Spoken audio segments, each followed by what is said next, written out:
কঠিন হৃদয়ের হলে আয়না ঘর বানাতে পারে, আমার মাথায় আজও ধরে না। আমান আজমের ঘোষণা শুনেছেন কয়েকদিন আগে? একটা মানুষ কত বড় কষ্ট পেলে কথাগুলো বলতে পারে বলেন? অনেকে বলছেন আমরা মাফ করে দিলাম। হ্যাঁ, মাফ করে দিয়েছেন, ঠিক আছে। সারা দেশের 18 কোটি মানুষ যদি মাফ করে দেয়, আয়না ঘর যারা জড়িত ছিল, ব্যারিস্টার আরমানের বউ মাফ করবে না, জীবনও করবে না। আপনি ওই জায়গায় পৌঁছাননি, তাই বুঝতেছেন না। আমি মাত্র কয়েকদিন ছিলাম মাটির নিচে। এই যে আচরণ মানুষের এখানে যারা থাকে, এরাও কিন্তু মানুষ। এরা শুধু একটু উপরে উঠবে, পদ পাবে, এই কারণে এত কঠিন আচরণ করতো। মুফতি ফখরুল ইসলাম আমার সাথে ছিল যতদিন, উনি বলছিল ভাই আমারে নিয়ে এই পায়ের ভেতর দিয়ে হাত দিয়ে সামনে যে রড আছে, রডের সাথে লাগিয়ে তালা লাগিয়ে দিত। 24 ঘন্টা তালা লাগানো। পায়খানা পোশাবের জন্য মাত্র 1.5 মিনিট সময় দেয়।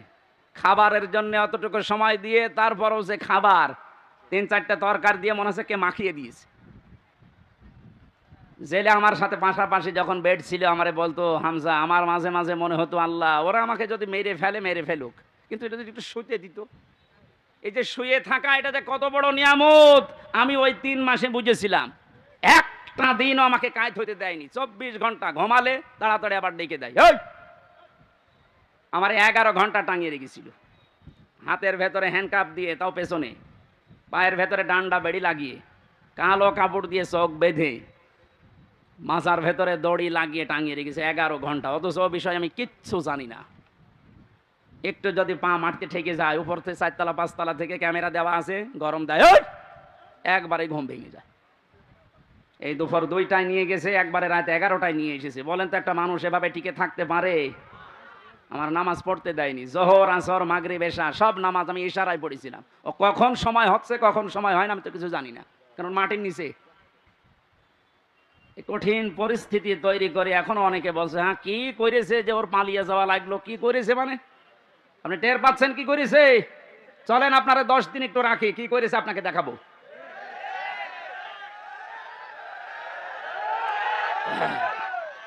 এই জন্যই তো জালেমের বিরুদ্ধে হামজার মামলা না, মামলা কার বলেন?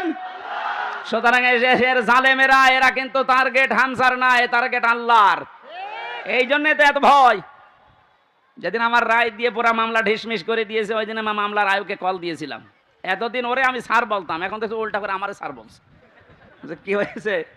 বলছে হুজুর মাফ করে দেন। মাফ করে দেন মানে? আমারে ধরার পর আমার বাবার কাছ থেকে বলেছিলেন যে আর মামলা দেব না, 50 লাখ 10 লাখ টাকা দেন। আমার বাবা তো গ্রাম্য মানুষ, সঙ্গে সঙ্গে 8 লাখ টাকা দিয়েছে। ওই টাকাটা ফেরত দেন। আপনি মাফ চাচ্ছেন, টাকাটা আগে ফেরত দিয়েছেন, তারপরে মাফ হবে। এই কাউন্টার টেররিজমের যে কয়টা দায়িত্বশীল ছিল, এগুলো মানুষের মধ্যে পড়ে না, এগুলো জানোয়ারের চাইতেও খারাপ। আমি নাম ধরেই বলছি, এই মনিরুল, এই আসাদুজ্জামান, ডিসি মান্নান, হারন তো 3 ইঞ্চি, ওর নাম মুখে উচ্চারণ করাও ঠিক না। এই শয়তান এত উপরে উপরে দেখাতো, রিমান্ডে এসে মনে হয়তো তো ফেরেশতা, অথচ ভেতরে ভেতরে যে আলেমদের এত বড় ক্ষতি করিস। ওই যে ছোট হুজুর যেটা মাদানি, ও আমার সাথে প্রথমে 2 মাস ছিল। আমার বলছে হামজা ভাই আমারে নিয়ে গেল রাত 12:30টার দিকে, হাতের ছিলে পোড়া উলঙ্গ করিস আমারে, আমার হাতে সিগারেট ধরিয়ে দিস, আর 2 পাশে ব্যারিকেড দিয়ে কেন কোনো গাড়ি আসতে না পারে। একটা অর্ধ উলঙ্গ মেয়ে লোক কোথা থেকে নিয়ে এসে আমার পাশে দাঁড় করিয়েছে, ছবি তুলতেছে যে এটা সকালে ছেড়ে দেব, মানুষ বুঝবে দেশে যে হুজুর কত খারাপ। ও ছোট মানুষ তো, বয়স আমার সেম সেম, আমার 32 ও 30। ওই সময় হাউ মাউ করে কাঁদছিল ওই ফাঁসির কন্টেম সেলের ভেতরে। আমারে বলছে হামজা আমি তো একেবারে অসহায়, যে কেউ নেই। বললাম এক এসআইকে ডেকে, ভাই আপনারা তা করছেন, এটাকে হারুন স্যার জানে? জানে না মানে? উনি তো করছে। মজলুম অবস্থার দোয়া কবুল হয়, আমার বিশ্বাস আছে। মন থেকে বড় দোয়া করলাম, আমার যা যা ওরা দেখেছে, আল্লাহ আমার সাথে যারা জড়িত এদেরকে তুমি ওইভাবে অপমান করু। আল্লাহ করায়নি। হারুনের রাস্তায় বের হওয়ার আর সম্ভাবনা আছে? ওর নাম এখন মানুষ হারুন ভুলে গেছে, ওর নাম এখন 3 ইঞ্চি। মহিলারা পর্যন্ত জিকির করছে 3 ইঞ্চি 3 ইঞ্চি।